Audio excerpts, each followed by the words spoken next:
পড়তে চাইছো মাত্র একটা কপি। তুমি আমার লেখাগুলো পড়ে তুমি সেগুলো আমাকেই শোনাচ্ছ।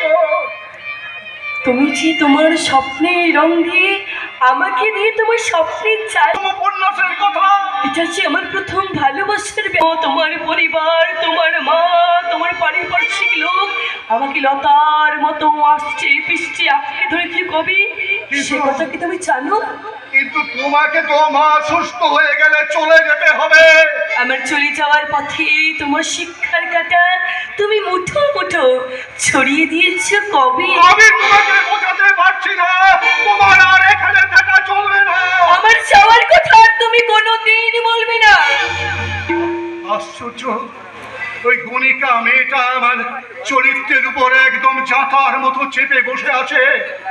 হ্যাঁ, আমার ঘুমন্ত মনির স্বপ্নের পাখিটা আজ কি মিষ্টি সুরে গান গাইছে। ওই নোংরা মেয়েটা ভালোবাসা সব আমাকে হারাতে হবে। না, না। আমি আছি অনুভবে তোমার তুমি আছো আমি আছি অনুভবে তোমাকে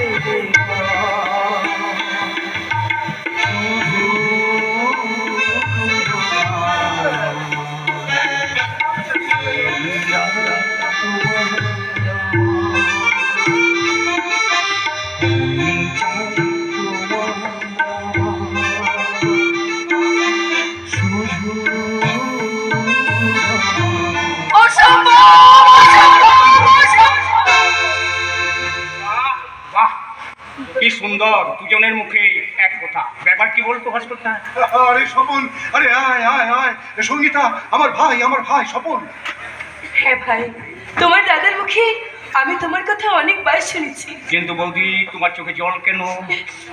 ইয়ে না মানে ভাই, আমার খুব ঠান্ডা লেগে গেছে তাই। ঠান্ডা লেগে গেছে? হ্যাঁ স্বপন, হ্যাঁ আমি আসলে সারা রাত জেগে বই লিখি। কোনো ভেদাভেদ না, এ বিশ্বে যা কিছু মহানের সৃষ্টি চিরকল্যাণকর, অর্ধেক তার করিয়াছে নারী, অর্ধেক তার নয়। তাজমহলের পাথর দেখেছো কি? দেখেছো কি তার প্রাণ? অন্তরে তার মমতাজ নারী,